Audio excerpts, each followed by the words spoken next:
अस्सलाम वालेकुम dear students, Khalid Mahmood Awan आज एक नए लेक्चर के साथ, एक नए टॉपिक के साथ। जैसे कि आपको पता है कि हम लोग बहस कर रहे हैं कि टेररिज्म क्या है, इसके मुख्तलिफ पहलू क्या हैं। तो इसी तरह आज हम ये देखते हैं कि टेररिज्म के इम्पेक्ट्स क्या हैं, उसके इफ़ेक्ट्स क्या हैं, कि ये जो दहशतगर्दी है ये कौन कौन से तरीके से हमारे ऊपर असरअंदाज होती है, ये किस तरह हमारी मईशत के ऊपर असरअंदाज होती है, ये किस तरह हमारी सियासत, हमारे सियासी माहौल के ऊपर असरअंदाज होती है, ये किस तरह हमारी समाजी मामलात के ऊपर असरअंदाज होती है, और किस तरह हमारे नफसियाती और मजहबी मामलात के ऊपर असरअंदाज होती है। तो एक एक करके हम इन टॉपिक्स को देखेंगे। तो जो सबसे पहला टॉपिक आज हमने चूज़ किया है डिस्कस करने के लिए है वो इकनॉमिक इम्पेक्ट्स और इफ़ेक्ट्स ऑफ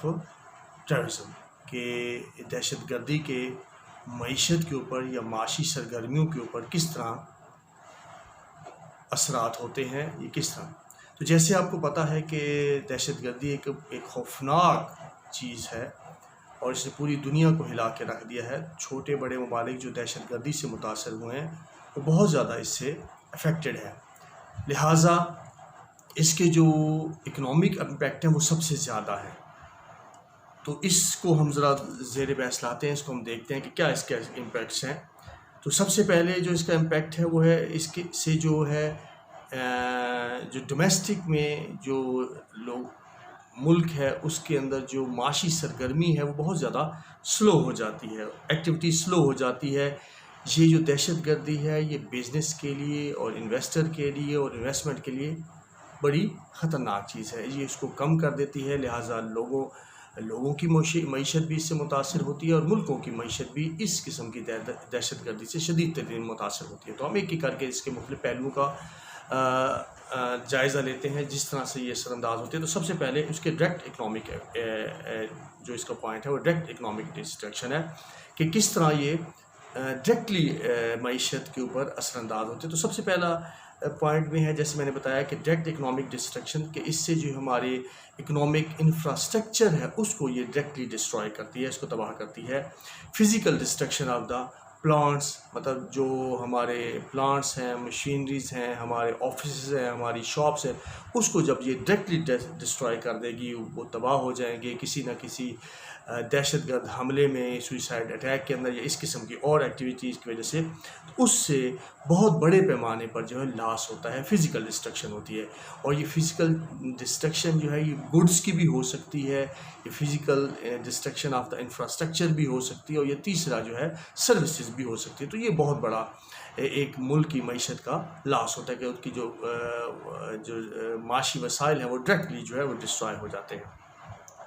दूसरा इसका जो पहलू है वो इसका नेगेटिव पहलू है वो कि इनडायरेक्ट इकनॉमिक इफेक्ट्स, कि ये डायरेक्टली, जैसे डायरेक्टली तो डिस्ट्रक्शन हो गई, अब इनडायरेक्ट हम देखते हैं कि किस तरह से ये इनडायरेक्टली जो है बिलवास्ता तरीके से जो है असरअंदाज होते हैं। तो उसके मुख्तलिफ पहलू हैं, उन पहलुओं को हम देखते हैं कि किस तरह जो है वो जो है इंक्रीज़ करती है इकनॉमिक मसाइल को दहशतगर्दी। तो सबसे पहला पॉइंट जो इसका है, increase uncertainty in the market, कि जो मार्केट है उसके अंदर अनसर्टेनिटी क्रिएट करती है, गैर यकीनी की सूरत हाल पैदा हो जाती है। जब एक फ़ज़ा के अंदर दहशतगर्द माहौल बन जाए तो लोग ऐसे माहौल के अंदर इन्वेस्ट नहीं करते, इन्वेस्टमेंटर डरता है, वो कोई सेफ़ प्लेस चाहता है, सेफ़ एंड सिक्योर प्लेस चाहता है जहाँ पे वो इन्वेस्टमेंट करे। इसकी मिसाल मैं आपको दो एक दे सकता हूँ। जैसे कि मिसाल के तौर पे बांग्लादेश उभर के सामने आया, तो जब पाकिस्तान के अंदर टेररिस्ट एक्टिविटीज़ जन्म हुई तो यहाँ का जो इन्वेस्टर है वो चला गया कहाँ पे, बांग्लादेश के अंदर। और यही वजह है कि आज इस 2019-20 में उसका जो जीडीपी ग्रोथ रेट आया वो साउथ एशिया में सबसे ज़्यादा आया है। इसी वजह से कि वहाँ पे रिस्क लेवल जो था वो कम था, लिहाजा जो इन्वेस्टर होता है वो ऐसी मार्केट के अंदर इन्वेस्ट करता है जहाँ पर वो सिक्योर अपने आप को फेस करे, जहाँ पर उसका सरमाया जो है, उसका जो कैपिटल है, उसकी जो इन्वेस्टमेंट है वो सिक्योर महसूस करे। तो ये अनसर्टेनिटी जो है, ये जो गैर यकीनी की सूरत हाल है, ये मईशत के लिए जो है वो ज़हर कातिल है। इसके बाद जी डिक्लाइन इन जीडीपी की जो जीडीपी है, लाज़िम बात है जब किसी मुल्क के अंदर ग्रोथ रेट नहीं होगा, जब इकोनॉमिक एक्टिविटी नहीं होगी, वहाँ पे ट्रेड नहीं होगी, वहाँ पे इन्वेस्टमेंट नहीं होगी, वहाँ पे जो है लोग मईशत की तरफ जो तवज्जो नहीं देंगे, खौफ की वजह से, घबराहट की वजह से, टेंशन की वजह से, डिसअपॉइंटमेंट की वजह से, अनसर्टेनिटी की वजह से, तो वहाँ पे जो है ऑटोमेटिकली जो उसका जो आप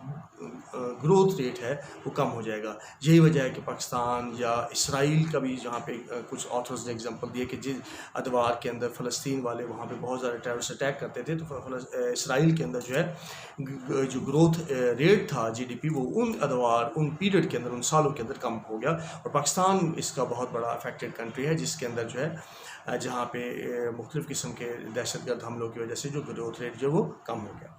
इसके साथ है इसका फ़्लाइट ऑफ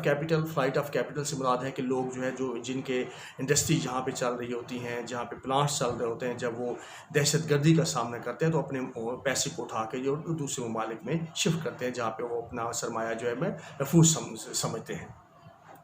इसके बाद फॉरेन डायरेक्ट इन्वेस्टमेंट है। फॉरेन डायरेक्ट इन्वेस्टमेंट से मुराद ये है कि रियासतें कोशिश करती हैं कि बाहर से जो लोग हैं वो इस अपने मुल्क के, हमारे मुल्क के अंदर जो है पैसा लगाएं ताकि यहाँ पे इकोनॉमिक एक्टिविटी जनरेट करे। तो बाहर का इन्वेस्टर भाग जाएगा, वापस भाग जाएगा, डर जाएगा, जो दहशतगर्दी वो देखेंगे, एक माहौल के अंदर अनसर्टेनिटी देखेंगे, अपने प्लांट्स, लाज़िम बात है उनको चाहिए कि उनको वहाँ से मुनाफा चाहिए, लेकिन जब एक मुल्क के अंदर दहशतगर्दी के वाक़यात हो रहे होंगे तो वहाँ पे उनको जो है नुकसान ही नुकसान नज़र आएगा। लिहाजा वो अपने जो इन्वेस्टमेंट है, वो जो उनकी डायरेक्ट इन्वेस्टमेंट है, वो प्लांट लगाना चाहते हैं, कोई इंडस्ट्री लगाना चाहते हैं तो वो नहीं लगाएंगे और वो किसी सेफ़ कंट्री का इंतखाब करेंगे जहाँ पर उनका पैसा जो है वो महफूज हो सके। इसी तरह जी रिड्यूस इन्वेस्टमेंट, इससे मुराद भी वही है कि इन्वेस्टमेंट, लोगों की अर्निंग कम होगी, जब उनकी अर्निंग कम होगी स्लो डोमेस्टिक एक्टिविटी की वजह से तो इन्वेस्ट भी नहीं कर सकेंगे। बजट के अंदर बहुत सारी रिस्ट्रिक्शन हो जाती हैं, बजट के अंदर टैक्सेस लगा दिए जाते हैं स्लो एक्टिविटी होने की वजह से,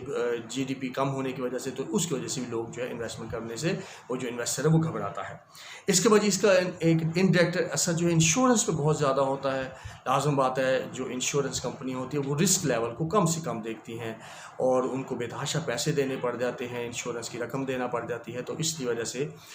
जो इंश्योरेंस की जो इंडस्ट्री है वो कभी भी बूस्ट नहीं कर सकती। यहाँ पे एक एग्जांपल आपको देता चलूँ कि जब वर्ल्ड ट्रेड सेंटर के ऊपर हमला हुआ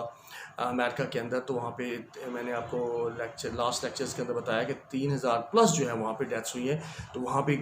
कई इंश्योरेंस कंपनियाँ डूब गई क्योंकि उन बेतहाशा लोगों का जो है उनको वहाँ पे इंश्योरेंस उनको देना पड़ी। तो इस तरह से जो इस किस्म की इंडस्ट्रीज़ होती हैं उनको बड़ा शदीद किस्म का जो है धचका लगता है, माशी धचका लगता है, और ये जो है इनडायरेक्ट जो है वो असर होता है दहशतगर्दी का। इसके बाद जो ट्रेड है, ट्रेड भी इसी तरह मुतासर होती है कि इंटरनेशनल लेवल पे ट्रेड कम हो जाती है, रीजनल लेवल पे कम हो जाती है, लोकल लेवल पे ट्रेड जो है वो कम हो जाती है। तो इस वजह से भी जो है ट्रेड मुतासर होते हैं। इसके अलावा जो मुख्तलिफ़ किस्म के ट्रेड रूट्स होते हैं वो डिस्टर्ब होते हैं, ट्रांसपोर्टेशन जो है सिस्टम डिस्टर्ब होता है। इसकी वजह से तो जो ट्रेड की जो एक्टिविटीज़ हैं वो किसी भी माशरे में जहाँ पे दहशतगर्दी है वो कम से कम दिखाई देगी। इसी तरह ये एक्सपोर्ट्स हैं, बड़ा इंपॉर्टेंट फैक्टर। एक्सपोर्ट बहुत ज़्यादा मुतासर होती हैं, आपकी दरामदात बरामदात पे असर पड़ता है। आपकी जब प्रोडक्शन कम हो जाती है, आपकी मैन्युफैक्चरिंग कम हो जाती है, आप डोमेस्टिक सेल अच्छी नहीं रहती और इंटरनेशनल मार्केट्स के अंदर आपकी रेपुटेशन ख़राब हो जाती है और आप इंटरनेशनल मार्केट्स में गड़बड़ होने की वजह से जो है अपनी चीज़ों को बाहर नहीं भेज सकते। तो ये एक इनडायरेक्ट असर है कि एक्सपोर्ट्स के ऊपर भी,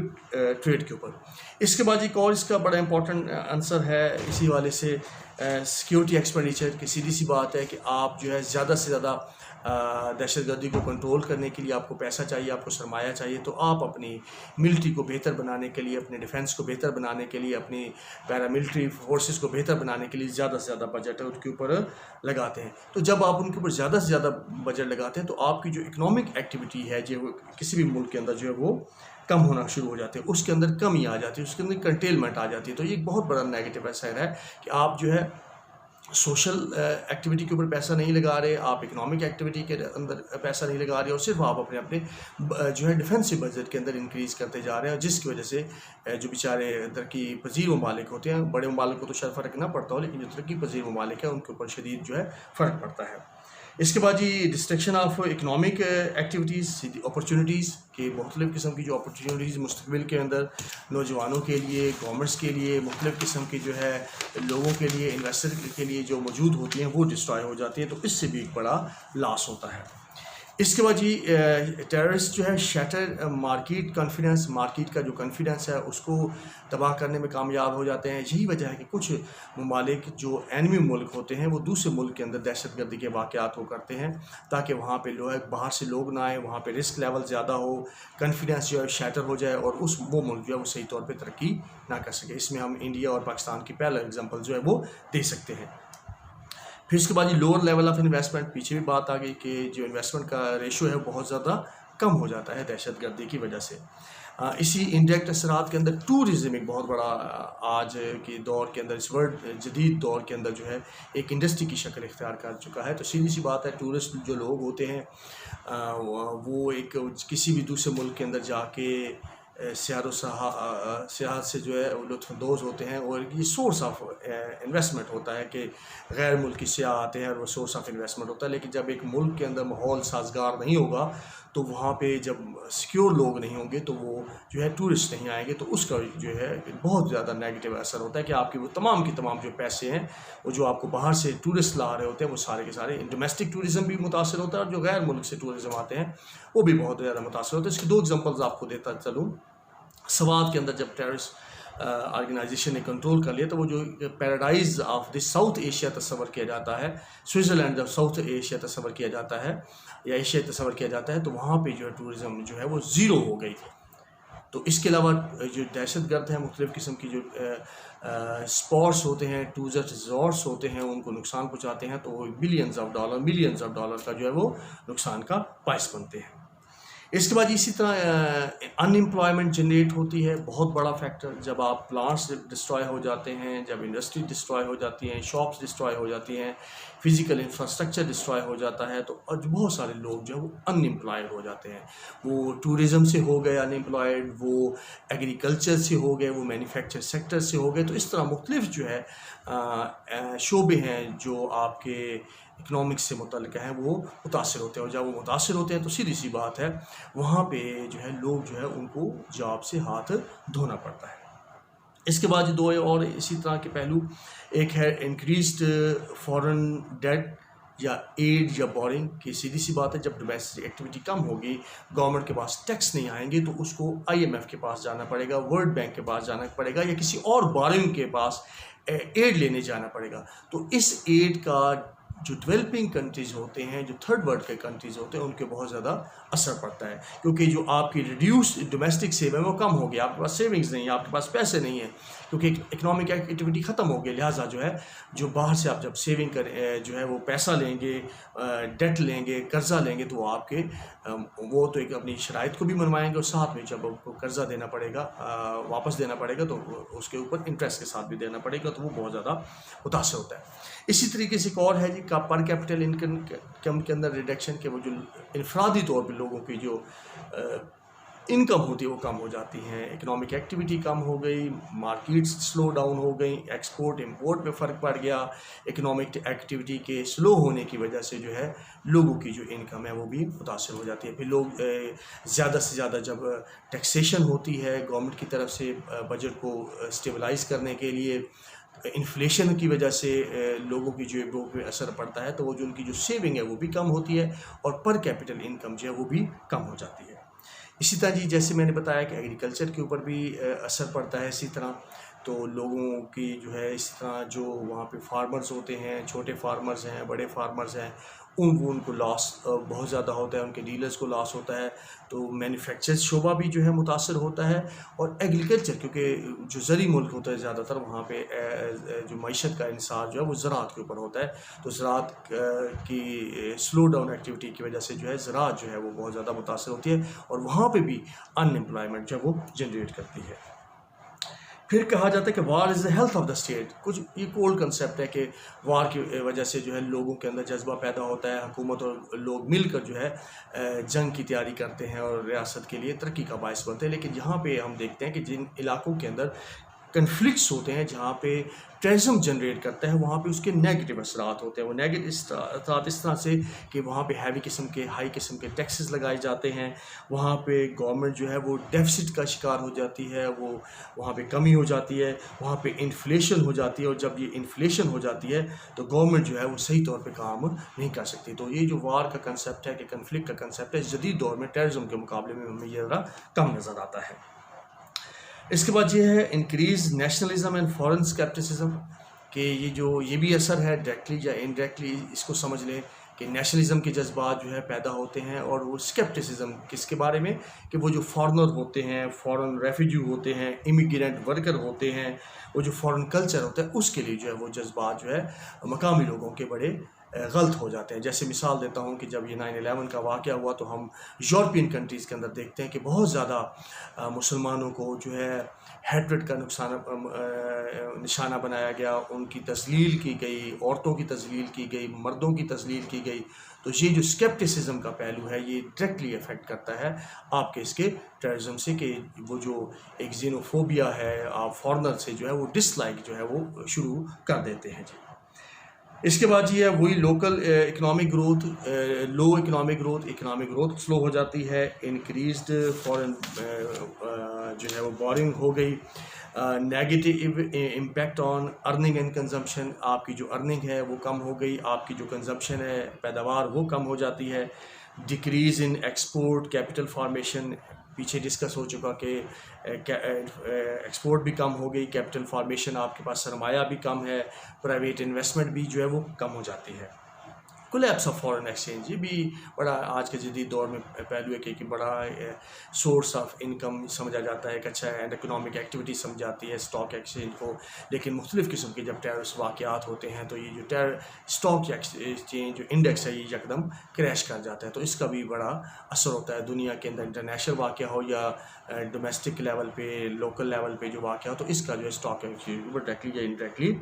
असर होता है। फिर इंक्रीज़ इन डिफेंस बजट, जैसे पीछे हमने थोड़ा सा डिस्कस किया कि डिफेंस बजट इंक्रीज़ हो जाएगा, ये आपके दहशतगर्दी से जो है मुताल्लिक है। आपको बहुत सारा पैसा जो है अपनी इकोनॉमिक एक्टिविटी, अपनी सोशल एक्टिविटी से शिफ्ट करना पड़ेगा जो है मिलिट्री बजट की तरफ, मिलिट्री की तरफ जी। डिक्रीज़ इन डेवलपमेंट बजट, वही जैसे मैं बताया कि आपका जो डेवलपमेंट बजट है वो कम हो जाएगा, आपका डिफेंस जो बजट है वो बढ़ जाएगा, क्योंकि आपको टेररिज्म को ख़त्म करने के लिए वसाइल चाहिए, आपको अपनी मिलिट्री को बेहतर बनाना है, अपने पुलिस को बेहतर बनाना है, आपने मुख्तलिफ़ किस्म की एजेंसीज़ को बेहतर बनाना है, उसके ऊपर पैसा लगाना है। तो उसके नतीजे में लाज़मी बात है आपका जो सोशल और जो डेवलपमेंट बजट है वो कम हो जाएगा। इसके बाद डिक्रीज़ इन इंडस्ट्रियल आउटपुट, सीधी सी बात है, जब एक ओवरऑल इकॉनमी मुतासर होगी, ट्रेड मुतासर होगी, इन्वेस्टमेंट मुतासर होगी, इन्वेस्टमेंट ख़त्म हो जाएगी, तो जो इंडस्ट्रियल आउटपुट है वो भी ख़त्म हो जाएगा, कम हो जाएगा। डिक्रीज़ इन टैक्स कलेक्शन, जब इकनॉमिक एक्टिविटी नहीं हो रही होगी, कंट्री के अंदर अबतरी होगी, मुल्क के अंदर जो है माहौल साजगार नहीं होगा, अनसर्टेनिटी होगी, तो हुकूमत बेचारी जो है वो टैक्स कलेक्शन भी सही तौर पर नहीं कर सकेगी। फिर heavy cost on the displacement of the local population, सीधी सी बात है, जिन इलाकों के अंदर दहशतगर्दी होती है वहाँ से लोग जो है बेचारे हिजरत कर जाते हैं, IDPs इंटरनली डिस्प्लेस पर्सन, लोग एक जगह से दूसरी जगह हिजरत कर जाते हैं, तो उनको बहुत सारे मसाइल, और ख़ास तौर पर उनको जो जॉब छोड़ना पड़ती हैं, अपने इलाके छोड़ने पड़ते हैं, अपनी ज़मीनें छोड़नी पड़ती हैं, तो गवर्नमेंट को बड़ी इस सिलसिले में लोगों को भी और गवर्नमेंट को भी मुतासर होना पड़ता है। और जो लोकल जो है लोग हैं, ये इन टेररिस्ट एक्टिविटी की वजह से भी और मुख्तलिफ़ किस्म की मिलिट्री ऑपरेशन किए जाते हैं उसकी वजह से भी लोग जो है एक जगह से दूसरी की जगह हिजरत करते हैं, और इनकी तादाद लाखों में हो सकती है। और जब लाखों की तादाद में लोग हिजरत करते हैं, एक जगह से दूसरी जगह जाते हैं, तो उसका जो है माशी असर होता है उसके मुख्तलिफ़ तरीक़ों से जी। इसके बाद जी delay in implementation and development of projects, increase in the cost of the budgets manifold, सीधी सी बात है, जब वो डेवलपमेंट बजट होंगे वो कम हो जाएंगे, तो वो जो प्रोजेक्ट हैं वो चलते हुए वो ख़त्म हो जाएंगे, या उनको रोक दिया जाएगा, उसमें डिले हो जाएगी, और जब डिले होती है तो कॉस्ट जो है उसकी बढ़ जाती है। मिसाल के तौर पे एक जो है 1 करोड़ का प्रोजेक्ट चल रहा है, लेकिन किसी टेररिस्ट एक्टिविटी की वजह से वो अगर प्रोजेक्ट ख़त्म होता है, उसको रोक दिया जाता है, तो फिर जब दोबारा उसको शुरू किया जाएगा तो लाज़िम बात है मार्केट में जो उसकी प्राइस है वो इंक्रीज़ हो जाएगी, तो उसका भी बहुत ज़्यादा उसके ऊपर असर होगा। फिर है squeezing the fiscal scope for the critical development and the social sector expenditure, कि आप सोशल, जैसे पीछे भी डिस्कस किया कि आप सोशल सेक्टर में पैसा नहीं लगा रहे, आप डेवलपमेंट में नहीं लगा रहे, and it hampered the growth prospect in the in future, और इससे जो फ्यूचर की जो प्रोडक्ट्स है, जो आपकी फ्यूचर चीज़ें होनी होती हैं बेहतर इकॉनमी के हवाले से, डेवलपमेंट के हवाले से, सोशल इंफ्रास्ट्रक्चर के हवाले से वो मुतासर होती है। फिर इससे extra cost for maintaining law and order, कि सीधी सी बात है, जब आप लॉ एंड ऑर्डर को बेहतर बनाते हैं तो आपको बहुत ज़्यादा जो है पैसा उसके ऊपर लगाना पड़ता है। जैसे मैं पीछे थोड़ा सा पहले डिस्कस कर चुका कि आपको ट्रेनिंग चाहिए, आपको वसाइल चाहिए, आपको अपग्रेडेशन ऑफ द वेपन्स चाहिए और फैसिलिटी चाहिए, आपको एक्स्ट्रा सिक्योरिटी चाहिए अपने पॉलिटिशियंस के लिए, अपने ब्यूरोक्रेट्स के लिए, अपने फॉरनर के लिए, आपको मुख्तलिफ मसाजिद के लिए और इम्पॉर्टेंट इस किस्म की पब्लिक प्लेसेस की। तो ये इन तमाम तरीक़ों से जो है आपकी जो मुल्क के अंदर जो है, किसी भी मुल्क के अंदर जहाँ पे दहशतगर्दी होती है तो ये डायरेक्टली या इनडायरेक्टली उसके ऊपर असरअंदाज होती है, और एक मुल्क की जो मईशत है वो बहुत ज़्यादा मुतासर होने के साथ साथ डाउन चली जाती है। और आपका जो मुल्क है वे किसी भी रियासत के अंदर जहाँ पे दहशतगर्दी हो रही होती है वो उसको उठने में बड़ा टाइम लगता है। लिहाजा कौम जो है मुख्तलिफ जो है वो फिर ऑपरेशंस करती है, मुख्तलिफ वो प्लान्स करती है और वक्त के साथ साथ जो है उसको बेहतर करने की कोशिश करती है। लेकिन जो इसके बहुत सारे इम्पैक्ट है, जैसे मैंने बताया कि पॉलिटिकल भी है, सोशल भी है, रिलीजियस भी है, साइकोलॉजिकल की है, लेकिन तमाम इम्पैक्ट्स के ऊपर जो हैवी इम्पैक्ट है जो है वो इसका एक इकनॉमिक है, मईशी है, क्योंकि ये जो पावर ऑफ द पर्स है इट इज़ वेरी इंपॉर्टेंट। दुनिया के अंदर वही ममालिक जो है तरक्की याफ्ता तस्वर होते हैं, जो फाइनेंशियली स्ट्रॉन्ग होते हैं, जो फाइनेंशियली मजबूत होते हैं, जिनका ग्रोथ रेट ज़्यादा होता है, जिनका GDP ज़्यादा होता है, जिनके पर कैपिटल इनकम ज़्यादा होती है, जहाँ पे इन्वेस्टमेंट ज़्यादा होती है, जहाँ पे ट्रेड ज़्यादा होती है। लिहाजा ये जो जहर है दहशतगर्दी का, ये उन ममालिक के लिए बहुत ख़तरनाक है जिन ममालिक के अंदर जो है जो डेवलपिंग कंट्रीज़ हों, जो थर्ड वर्ल्ड कंट्रीज़ हों, और उनकी मईशत हो वो तबाह कर देती है दहशतगर्दी जैसा नासूर। और यही वजह है कि कोशिश की जाती है मुल्क की सतह पर कि इस डोमेस्टिक जो इकनॉमिक एक्टिविटी है इसको ज़्यादा से ज़्यादा बेहतर किया जाए और टेररिज्म को ज़्यादा से ज़्यादा कंट्रोल किया जाए, ताकि मुल्क भी माशी तौर पर बेहतर हो सके और लोग जो है वो खुशहाल हो सके, ज़्यादा से ज़्यादा खुशहाल हो सके। वो कैसे होंगे? जब एक मुल्क जो है माशी तौर पे बेहतरी की तरफ गामज़न होगा। और ये कब होगा? जब दहशतगर्दी को कंट्रोल किया जाएगा। तो आज के लिए इतना ही, इंशाल्लाह नेक्स्ट लेक्चर के साथ जो है फिर मुलाकात होगी। अल्लाह हाफ़िज़।